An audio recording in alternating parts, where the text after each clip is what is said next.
Hello again, and welcome to Foreplay Radio Sex Therapy. I'm your host, certified sex therapist Laurie Watson, author of Wanting Sex Again, and blogger at Psychology Today and WebMD. And I have with me Dr. Adam Mathews, my co-host, who's a couples therapist, psychotherapist, and president of NCAMFT. Foreplay is dedicated to helping couples keep it hot. Each episode, we cover an aspect of sex that impacts your sex life and something that you can relate to. So if you find our discussions helpful, please give us a review on iTunes or Stitcher. We would love it if you would tell a friend about us. You can find us also on the web at foreplayrst.com. And if you have a comment or a topic that you'd like us to talk about, we'd love to hear from you. Please send them to us at info@foreplayrst.com. Thanks for listening. Now on to today's topic. Okay, today's episode, we are going to talk about anal sex. Really? Laurie, are we going to have this conversation? We are going to have this conversation, Adam. Okay. All right. I'm just going to get it out of the way. I'm a little uncomfortable having this conversation, but I will follow you into this minefield and all the emails that we are going to get. Right. But we've already gotten emails. We get emails about anal sex. Ask all the time, right? So we thought we really need to address it. And I mean, or get it out of the way.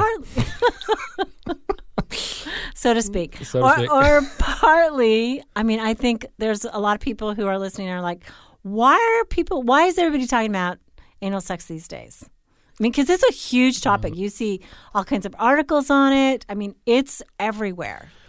So why is it different now than, 25 years ago? Nobody talked about anal sex 25 years ago. No. I mean, this may be an unpopular opinion, but okay. I think it's because of porn. Yeah. I think porn has introduced the idea of anal sex into our culture in a way that men have really latched onto.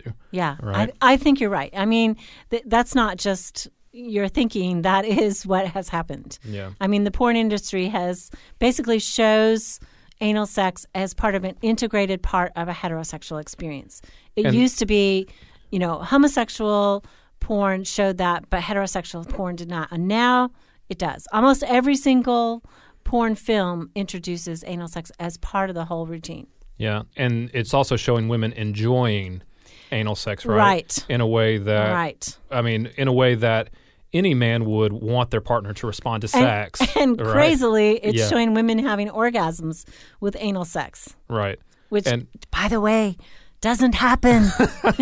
Yeah, I mean, there's some myths around that. I mean, in your blog post, you talk about that. I mean, what are the stats that are about anal sex? So really, only about 2% of women actually enjoy anal sex. And there are some women out there who do, and a lot more women enjoy anal touching because there is erotic nerve endings around her anus that she might enjoy being touched there.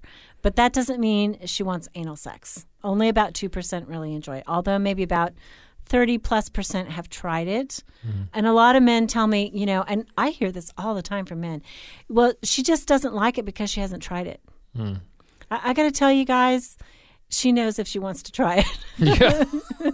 And she really knows if she doesn't want to try it. Yeah. What you're saying is it's not a rejection of the man or a rejection of him. It's a preference, right? And it's one that I think it's needs a preference. Needs to be and if they've respected. seen porn, they've been led to believe that it's her preference and it's so hot for her. Yeah. And she you're really talking needs, about the men. Yeah, the men think it's so hot for her and that she just needs to, expand her boundaries. And then she would really know about this great thing because he's seeing all this stuff on porn that says she really, really likes it. And those are actresses. Yes. By the way. Not real people. They are actresses. Yeah. It's dangerous when we base what we think sex is supposed to be like on porn. I think it's something that I think we all can agree with. Like even men that are involved in porn, I think could agree with that statement with their head. But it just creeps in and slowly like we begin to believe that is what is supposed to be in a healthy sexual relationship. So we impose that expectation on our partner and it's just really dangerous and really faulty. To impose the expectation. We're not saying anal sex is dangerous and faulty. Right. We know some people really like it. Some people really think it adds to them, and that's fine. And we would like to maybe help you. Let's say you do have a partner who wants to receive anal sex. First of all, it's not a night event. It's not a one-night thing. It's like several months, before a woman could receive that comfortably. So you have to really, I'm going to say some really specific things here, but you have to work with her sphincter to get her to relax. And that takes months of introduction to this. What you see in the movies or in the porn films is a total lie. It just doesn't happen in one night. Right away. Yeah. No. So it's a slow introduction. So if it is something that she would like and something that she thinks she would enjoy, it has to be done slowly and over time. Right. And I think the reality is the woman's rectum has a crook in it. So it's a little turn. And that's part of what makes it really painful for her, let alone the stretch. It's the little crook. And men do not have that. That's partly why. And men in homosexual sex have a prostate gland, and that's partly why it's enjoyable. It's straight. They have a prostate gland that does actually produce orgasms when it's stimulated. So we're talking about two wildly different things. Yeah. And I know men who are listening who are straight, some of them are like, you didn't need to tell us that part, but you know, I think it's important to know because it's not right. It's not analogous. Yeah. You know, what a man feels and what a woman feels is not analogous.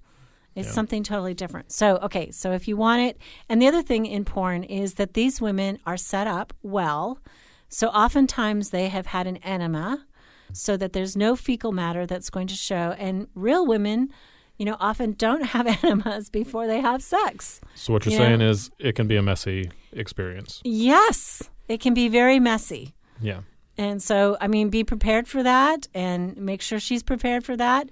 And also make sure anything that touches the anus, anything that goes in the anus never goes in the vagina and basically is washed off before it touches any other part of her vulva because you're going to cross-contaminate with bacteria. So that is dirty. Yeah. That is something that really needs to be addressed. You know, any kind of sex toy that's touching both places, it can only go one direction. Yeah. You know, it can't ever come back into the vagina or near the urethra, which is how women get bladder infections, you know, with cross-contamination. There's a lot of thought that needs to go into that. And I think that's what we're saying is one of the major differences in what porn shows and what happens in real life is that you have to have conversation about this. It has to be intentional. It's not something to just jump into. Permission. You have to have permission. You absolutely have to have permission. This is not a slip up. Yeah, like, oops, wrong place. Yeah. That can never happen. Yeah. You know, because women would feel so violated. And I have talked to women whose husbands or boyfriends or whoever have done the oops thing, you know, and I mean, that is tantamount to rape. Yeah. Really, you know. Well, and even bringing it up after you've initiated sex, right? That's not the time to bring it up. No. Right? You need to, this is something that you need to bring up beforehand. Y'all need to have long conversations about it, talk about what it means, what you have to do. Especially unless you're both totally agreed. Right. And even if you're totally agreed, you need to recognize the difference between what you might have seen somewhere or what you imagine it's going to be like and what it's like in real life. Yeah, absolutely. Yeah, I think that's that. Yeah. Go ahead, spit it out. Anal sex. I've said it several times, haven't I? Haven't I said it? I don't know. Go ahead. What were you going to say? I don't know now. I think it seems like one of those things that needs, you know, when you said both partners agree, even in that, I think that there's conversations to have, even when both of you agree, because of all the things you just talk about, the time that's required, the thought that needs to be put into it to be clean and be safe. Right. And more than likely, it's a conversation with one person, you know, the man often wanting to try it and the woman not because of her fear. And I think we should, you know, talk about why do men want to try this? Like, what's so exciting? Okay, first of all, they see it on porn. We know that. And they see women really enjoying it, and they think it's variety, right? Yeah. Yeah, and I think, it's a misplaced sense of what is going to bring pleasure, right? But there's also a sense that it is taboo, right? I mean, there is still a taboo nature, even if it's made its way more into mainstream porn, if you want to say that. But there is an element of it that is, you're not supposed to talk about it, right? Not supposed to talk about that. Witness my whole demeanor in this conversation today, you know, like, and so there is something that's attractive about something that is anything taboo that's a little illicit, that's a little taboo or forbidden. I mean, that heightens our excitement about it, right? We're getting away with something. We're doing something that's naughty. We're doing something that I think that there's that childlike part of us that says, ooh, something is off limits about that, and I'm sneaking into it. And so there's kind of heightened adrenaline, and that often brings excitement. Yeah, the taboo is just woohoo. Yeah, the idea, too, that it is going to be more pleasurable than vaginal intercourse. Yeah, I think for men, right, there's a sense. Is that a fantasy? Is that reality? I would say men often tell me they want to do it because they think it'll be tighter than the vagina. Yeah. And so that they will experience more pleasure. Well, I'm not a guy, so on this one, nobody has really said to me yet, it's way more pleasurable for me as a man to do anal sex than vaginal sex. I've never heard that. You never heard that? I haven't either. So I think the thrill is the taboo. I'm and inclined the sense to say, that she's letting him go everywhere. I'm inclined to say that that's a fantasy.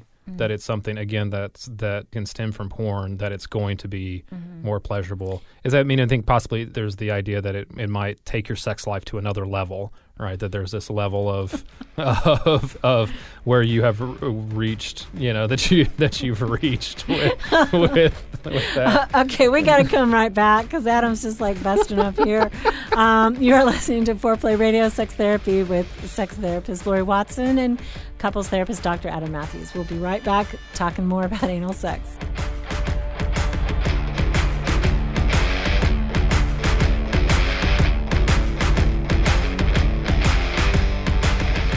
Wanting sex again. How to rediscover desire and heal a sexless marriage by certified sex therapist Laurie Watson. Each chapter is designed to fix one of the problems that cause low libido, from early marriage through the childbearing years, even all the way through menopause. I've also had men read it and tell me that for them it was the most hopeful thing they read about resolving sexual problems. Look for Wanting Sex Again on Amazon.com. You can also talk to Laurie Watson for therapy in person or via Skype. I offer couples counseling and sex therapy, and I think about both aspects of the relationship, emotional intimacy and sexual technique, and that combination together helps marriages be happy. Weekend couples intensives are also offered. Improve your sex and improve your relationship with Awakening Center for Couples and Intimacy. Find out more at awakenloveandsex.com. Awaken what's possible. It is one of my great joys in life to be able to really help individuals and couples find strength in their relationships and really find hope again. Licensed marriage and family therapist Dr. Adam Mathews from Mathews Counseling. I work with a wide variety of issues, including depression and anxiety, marital issues, issues with adolescence. I believe that therapy should be designed around you, that it should be personalized to who you are and to your unique situation. Therapy is available in office, online, and by phone. I want therapy to be comfortable for everyone. At our office, you'll find that we sit around a fireplace in deep, comfortable chairs, look at the problem differently, and offer practical solutions for you to take home and utilize outside of the therapy room. Schedule today and rediscover hope. You can find me on the web at mathewscounseling.net, Mathews with one T. You can contact us through email or phone and find a lot of resources on our website, mathewscounseling.net.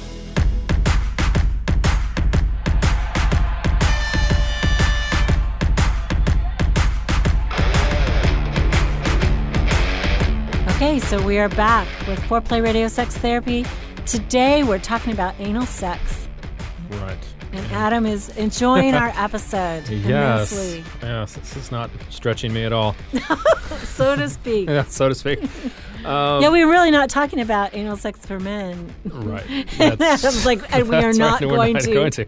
We are not going to. Okay, so...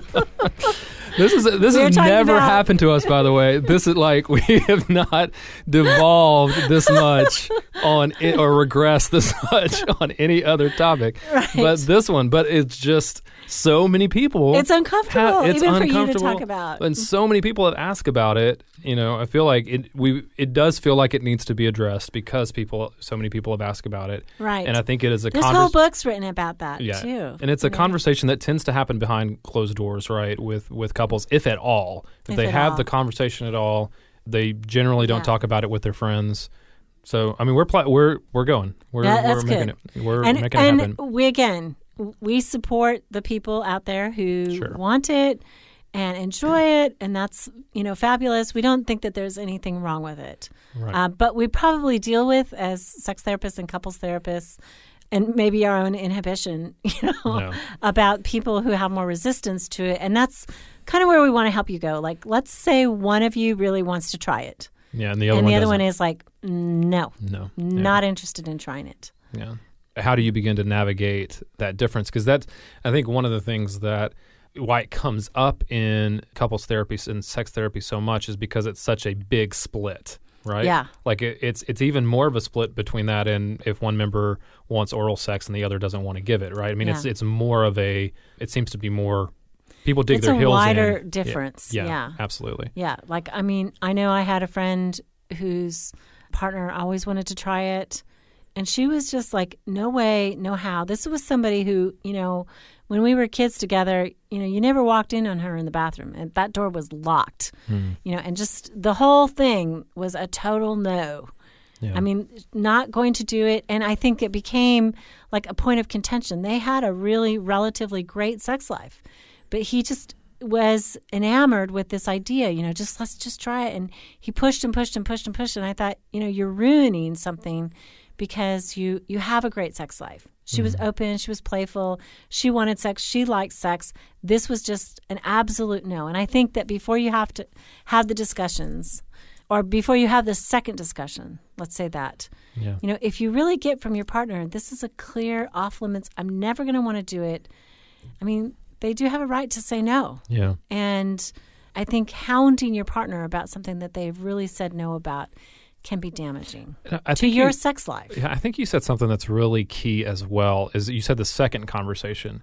Like, I think if you are not having a conversation about the other aspects of sex, like to jump into the anal sex request is a little, you're just skipping a bunch of steps. Yes. Right? If you're not talking about the other things that your partner wants, if you're not talking about other things that you need beside other requests that you have, if that's not already there for you as a couple, it's going to be a more automatic no. Like, your partner's not even going to consider it if this is the request right out the gate, if you're not having conversation around other parts of your sex life. And I think one thing that I hear from people is one person is pressing for more intensity, more sex, and sometimes that person is not sort of sensitive to the fact that every conversation turns into, but I want more of something else. It's like they don't have conversations where they decide things, where they feel settled on things, where there's an exchange of feelings without that person pressuring to go to the next level. Yeah, it's always it may be anal sex, it may be something, wild and crazy, whatever, but they're always pushing. And that's the other partner, who's usually the sexually avoidant partner or the distancer, just often feels like it's never enough for that person. They're never satisfied. So certainly if you are the sexual pursuer, you want to convey, this was a great time, and then zip it. You want to say this was good, and make sure you catch the moments that are great and your partner knows your satisfaction. Yeah, I think if you're saying that anal sex is the only way you're going to be satisfied with sex, then everything else is just dissatisfaction and disappointment. Right? If it's always this disappointment, we didn't do it. And, you think couples do it routinely. For the record, couples don't do this routinely. Yeah. They really don't. That's fantasy, and that's a porn manufactured idea. You're going to be disappointed if, this is sort of nirvana. I know it's tough, but it's a tough conversation to have. But if there's enjoyment in other areas of your sex life, it seems like this should be an addition, not something that's going to bring your sex life to completion or take it to another level or be the thing that's going to actually make it enjoyable. I think those things sound dangerous to me. It might be. Those ideas sound dangerous. Yeah, I think it might be. I mean, for some people, they want to try it once and they go, woohoo, we did it. And, then they decide about it. And how would you begin that conversation if, let's say, you were the partner who wanted it and your partner didn't want that? I think one of the things that I think men need to be honest with themselves about, and we've been talking about it a little bit, is if this is a porn fantasy for them or if it's something that they really want in their sexual relationship. If they are starting from the basis, and they've got to be honest about the influence that porn has had. If it's coming from that place, it's going to be really hard for it to be what they're envisioning, and it seems like they're going to be dissatisfied. That's true of sex in general, right? I think one of the problems with porn is, right, we are seeing things that are unrealistic, and there is creating sort of an ideal that sex is always just like breathless and really, really passionate, and and people are always doing these crazy things, and they're switching positions, and they're, I mean, a lot of people have a very satisfactory sex life. The couple that we talked about last who had sex every day, they were actually not swinging from the chandeliers. Yeah. They were rolling over in bed in the morning and having sex. Yeah. And that, and there was something pleasant and lovely and intimate about that. But I think porn produces this ideal that is not attainable. Yeah. Not in an average life. And I have people who say, but I want our sex to be really passionate every single time. I'm like, okay, well, I hate to break it to you, but most people have sex that is also ordinary. Yeah. You have to have that, right? You have to have that. To be able to have extraordinary sex, you have to have ordinary sex. Right. But they feel so disappointed in it. It's like, well, I had an orgasm, but that wasn't really what I wanted. I wanted this adventure. And it's like, I support you. We support you. We're all about helping you. Yeah. But not every single time. And I think that anal sex is probably a one-off experience. And so if you're talking to your partner, maybe you say, I'd like to try it. I'd like to try it once. But you're coming from a place. Resistance. You're coming from a place of reality, not a place of myth and fantasy. Yes. Right. Yes. And when you come from a place of reality, what are some things that you can say? How do you lead into that conversation if it's grounded in a real place? So definitely, he needs to say, this is something I'd like to try. How do you feel about it? And let's say she says, I don't feel good about it. I don't want it. I mean, one thing she could say in order to not shut the conversation down completely is, can you tell me why you want it? Yeah. What do you imagine it would be like? Yeah. And maybe he also asks her, can you tell me why you don't want it? Yeah. What are the things that come up in your mind that would say, this is something I don't want? Can you tell me those feelings? And really be open to it. So it's not that's disgusting, I'm never going to do that kind of conversation. You're not shutting your partner down. You're being curious. Both sides are being curious about each other, and that's just good communication skill anyway to have. But when you're curious about the other person's position, you're going to learn a lot more, and you're going to get a lot further, right? And tone is everything, right? I mean, you have to ask, can you tell me about your feelings against it, and with an open heart. Right. Even though you might be very disappointed that your partner doesn't want to do it, an open heart says, I care about you, I care about your reasons. And if they say, ooh, no, it's dirty, you feed it back. You say, okay, it's dirty. You feel like it would literally be dirty, and maybe you feel like it would be morally dirty, or some other kind of dirty that doesn't feel like you. Right. Can you tell me about those feelings? I mean, I think there's such a childhood taboo, right? We've been taught by our parents that area of the body is literally dirty. Don't touch there, and so we come into adulthood knowing that this is the area that dirty things come from, and so there is this childhood taboo about it, and working past that, could be very difficult to introduce it into the sexual life. Yeah, and I think if you get to a place where it's not a hard no, but it's I don't really think so, it's something that you can possibly continue to talk about. Like one of the things you could do is just to say, can we keep talking about this? Is it something that we can keep talking about, but we're not going to do it until both people agree. Yeah. Don't keep at it like thinking you'll wear that person down. Oh yeah, absolutely. All your good sense about it and how it's really going to be great for them. Trust me, a woman has a right to say no in this, and she really knows whether or not she's going to enjoy it. I mean, she has a deep sense about it. If she's open and she's more curious, great. But if she's shut down and says no, I mean, But men can, ask the question in a good way. Yeah. Right? It's not something that you have to necessarily be fearful of or not be able to talk about, but you need to be able to ask in a good way and not make it a demand for your sex life. Yeah, a curious way. Yeah. Okay, Laurie. Talking about anal sex. All right, we're done. We did it. We're we got through it. If we can talk about it, you can talk about it. There you go. That's what I'm going to say. Okay, Foreplay Radio Sex Therapy with sex therapist Laurie Watson and couples therapist Dr. Adam Mathews. Thanks for listening. Hey, help us stay on top here at Foreplay. We'd love it if you would subscribe and share it with your friends. And please take 1 sec and rate and review us. Thanks so much.